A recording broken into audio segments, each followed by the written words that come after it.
Hello, I'm Mark Baer. You're watching the YourTown television program. My guest, Craig Krull, the Krull Gallery in Santa Monica, California. And welcome. And now a new kind of member of the community.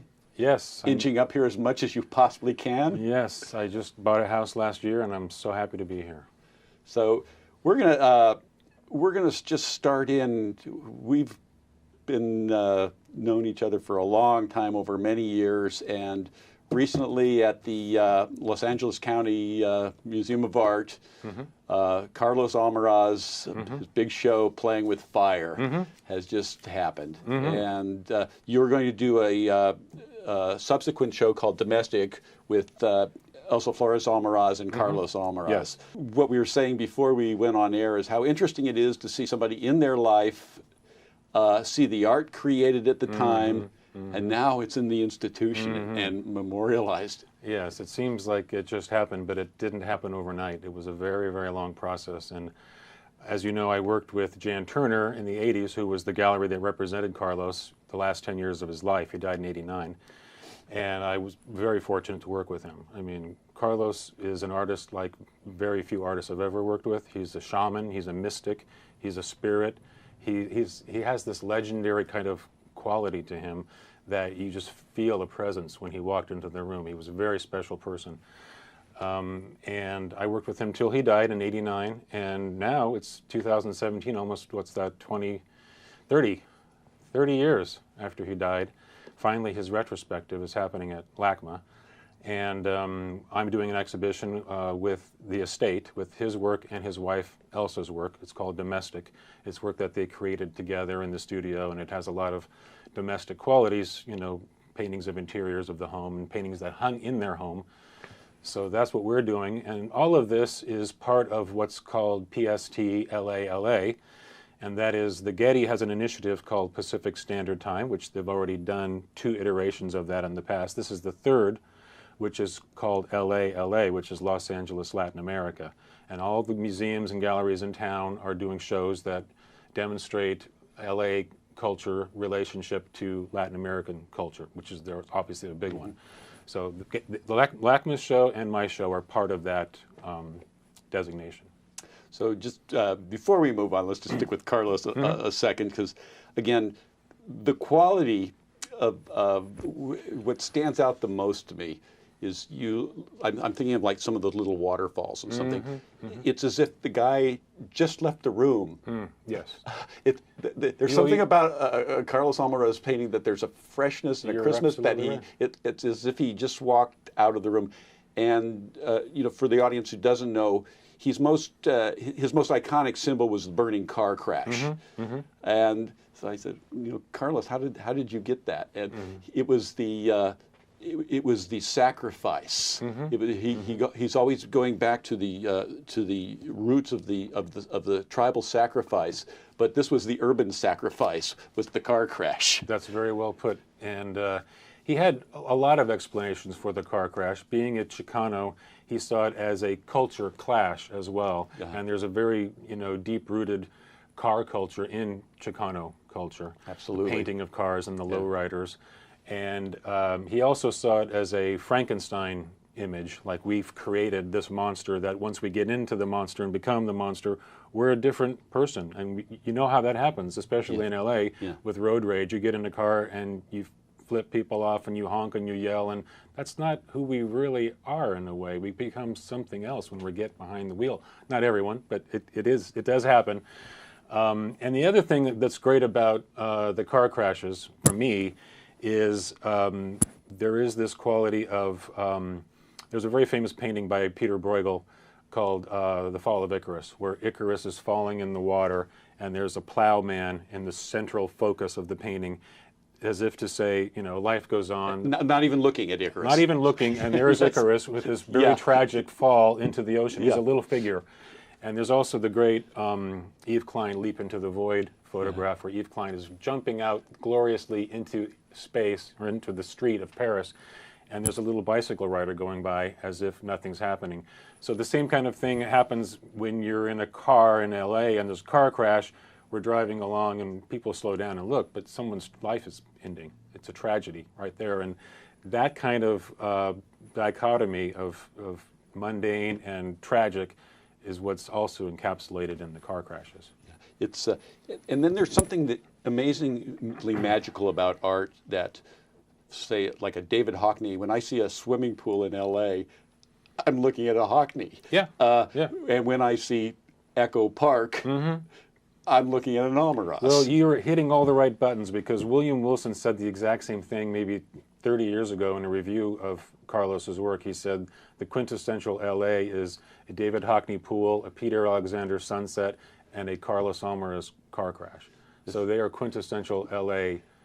ideas. Yeah, it's so and the magic behind that, you know, is that's why we do what we do. That's why there's. It's magic. No, you're right. That's why I called him a shaman, because there is a sense of magic. His work,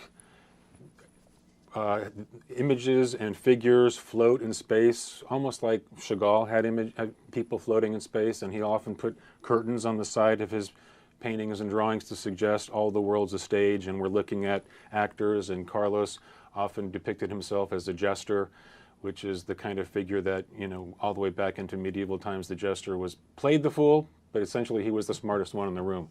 So Carlos is playing and performing for the audience. So there's so many levels of and symbols and iconography in his work that are personal. He also draws them from Mexican culture, from Southwest American Indian, Native American culture, and Chicano culture. We, you know, not everybody loves art, but if you do love art, you're passionate. And Lisa Casino, who's your great friend, and I had the privilege when Cheech Marin came up here to the Museum of Monterey to bring his Chichen Itza collection together. And Lisa and I, because we'd again come up through the Jan Turner world, right. Saw these, you know, we looked at this collection and we both broke into tears. Yeah. And we're looking at each other. Is it because the art's great, or is it because it's is there something special happening here, or is it just because it's about us? But it was really something special. Yeah. We did see something special come up. Yeah. You know? It's a combination of all of that. I mean, for me too, it's a personal thing because I knew Carlos. I remember the day he died. I was sitting in a booth in the LA Convention Center at an art fair, and we got the call. He had died. He died of AIDS, very young, at the age of 48 or 49 in 1980. Young, Yeah, tragically. Yeah. Wow. So let's. You've been 23 years in Bergamot Station, and then 3 years in West Hollywood before that. Correct. That was the 3 years before that was I had worked for Jan Turner, and we moved from one end of Melrose to the other. And our new location had a mezzanine, an upstairs beautiful area that looked down over the main gallery. And I had the audacity to tell my employer, "Gee, I'd like to have my own gallery upstairs." And she was, "Really? Okay, well." Okay, welcome to it. And so we decided to do that. And her gallery, Jan Turner, was below, and my gallery was called Turner Krull, upstairs. And she said, "I have one caveat, so we're not in direct competition. You love photography, why don't you continue that?" And so my gallery upstairs was strictly photography, photo-based media. And I did that for 3 years. And then I moved to Bergamot Station in Santa Monica, and that restriction was obviously lifted. It became Krull Gallery. I was on my own, and then I was no longer just photography. But people to this day still think of me in photography, even though I'm not. So what have you seen over the last 23 years? Because I know you've got to love this to do it. I do love it. We are very fortunate at Bergamot Station because, you know, the art world is fickle and the gallery scene shifts. It seems to, you know, move around. But Bergamot Station has been in place for 23 years. We're really the longest lasting enclave of galleries in Southern California. I mean, it all started on La Cienega, and it's not really, now it's South La Cienega, you know, down where Blum and Poe is below the 10 freeway. And then it's on Highland, and then it's in Chinatown, and then it's in downtown, and it shifts around. But Bergamot Station has lasted throughout all those shifts, and we're still there. We're going through a change right now, which is a much longer story. I can tell you if you want to get into it. But That's in process. Yeah, I know about that. Yeah. And your relationship with your artists. I have very good relationships with my artists. It's family. I mean, and I have no written contracts with anyone. It's implicit trust. We're on the same team. We do what we do because we love what we're doing, and we trust one another. There have been a couple situations here and there when an artist decided to move on, or I asked an artist that's not really working, but it's all amicable. You know, that's the great thing about what I do. You know, working with artists, going to their studio, sharing ideas. That's the great pleasure. And hanging shows. That's one of the things I enjoy most, is when the artist brings the work in, they bring it in and they trust me to place it. And that's a big thing. And That is a big thing. Artists are often not very good editors of their own work, and they're very happy with the way I structure and curate and place an exhibition. And the way the gallery is organized, we have 3 rooms, and sometimes we'll do one big show, sometimes we'll do 2 shows, sometimes we'll do 3, one in each room, and they all complement one another. There's some dialogue that happens between them that I really try to make happen. Mm-hmm. And a little about yourself. Well, I'm a native of Southern California. I got into art. My mom's an artist. She's been an artist since high school and teaches art. She lives currently down near Paso Robles and teaches in that area. And you know, she used to drag me to galleries. You know, and I would gallery, another gallery, and just the whiny gallery. We have to go to galleries again. And you know, I was a kid. I didn't want to do that.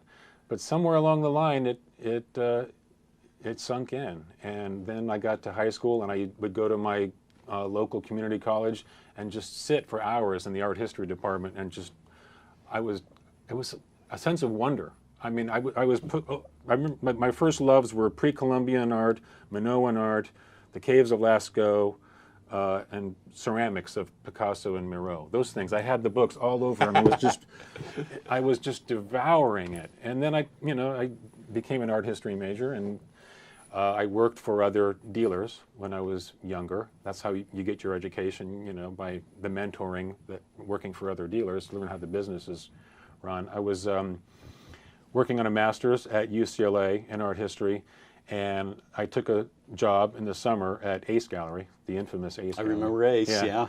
And my first day, I met Billy Wilder. He came in. I remember he came in with his American Express card and handed it to me. It's like that old, you know, commercial, Billy Wilder. I looked up, oh, geez, it is Billy Wilder. And Roy Lichtenstein and David Hockney were next door making prints at Gemini. And right across the street was Ma Maison, the great restaurant. Yeah. And I said, well, I'm staying here. I'm not going. I didn't finish my master's at UCLA, but that's where it all started for me. You finished your master's at Ace. Right, exactly. Well, realistically. Yeah. Realistically, yes. Yeah. What's the difference between the calling to be an artist and the calling to curate? Because they're different art forms. That's a tough one. I mean, it's very fluid. I know a lot of collectors, for example, who become dealers because they're so passionate. Many dealers started out either as artists or collectors. Putter Pence is an example. She, was a collector. Her family is a great collector. In fact, there's a whole museum dedicated to their collection at Stanford now. And she became a dealer. For me, I was on the border of that too. When I'm in college, I wasn't sure if I wanted to be a writer or an artist. Or, you know, you kind of fall into it, and just the idea of being absorbed and enveloped with other people's work, to me, was so exciting. And you know, I thought about museum work, but it's a lot slower. You have so much more red tape and restrictions, and it's, you know. In a museum, by the time it gets to the museum, it's already codified. The gallery world is where it happens, in my opinion. Yeah. The gallery world is where the artist meets the world, the collector meets the artist, the museum sees the work. It all, for me, happens in the galleries first. That's where it all blooms and disseminates. So that's the epicenter for me, and that's where I like to be. So let's talk about the eye. Where has your eye come to from where it started? That's a good question. It's always developing. You know, I'm always excited to learn something new, and I'm very willing and happy to grow. My current gallery director, Beth Parker, has brought in 6 new artists to the gallery, and I'm appreciative of that because she's young, you know, in her late 20s, and has her finger on the pulse of new artists, and she's brought some great people in I'm excited about. So it's always changing. I'm always open. Where has it come? One of the things that people ask me, what do you like? What do you show? I don't have an agenda. I don't go out with a shopping list and say, gee, I need another landscape painter, or I need another abstract painter. I don't do that. You know, it's a gut instinct. Mm-hmm. You know it. It's like love at first sight. Mm-hmm. You know it, you feel it, and it's kind of inexplicable. But are you getting sharper? Yeah, well, yeah. I mean, I hate to say it, but you know, when you look at some work, sometimes it's almost like it's instantly. Yeah. I mean, it's almost unfair to say that because you have to give work some time. But there's a lot of work that you can look at, and within 3 seconds you can say no. Well, you know, is it derivative? You know, is it original voice? Yeah. Have I seen it before? Yeah. Is it a recycle? Is this fresh? Yeah. Is this craziness or is this creativity? Yeah. You know, there's exactly, and you refine that over time. Exactly, and that's when I first started out, I was much more generous with my time, and people would come in and I would sit and I would look. And after a while, I realized I can't do this anymore because I would get, on average, 1, 2, sometimes 3 a day, either coming through email or coming in my door, and that's all I would do. So, and then the hard part is someone would open their portfolio and I would know within seconds that it's not working, but you can't say that. You can't say, oh, you have to give it time, and then you're going through a process that is just being courteous in a way. I hate to say that, but that's what can happen. Well, that's what it is, and that's we're going to do another segment. We're going to come back in a minute and do another segment about the role of the gatekeeper, mm-hmm. and it's an interesting experience being the gatekeeper and being the artist. Yes. And but let me just say before I move on that I utterly sympathize and respect anyone who comes in the door calling themselves an artist and having the guts to do that. Yeah. And I have such deep respect for anyone who believes in their voice. And so I don't take it lightly. Yeah. It's, people are putting a lot of, because, sports, there's a winner and a loser. Yes. Art is ambiguous. It is. It's completely subjective. Okay. You're watching the YourTown television program. I'm with Craig Krull from the Krull Gallery in Santa Monica, California. And when we come back, we're going to talk about Craig living here and what may happen here. Okay, we'll be back.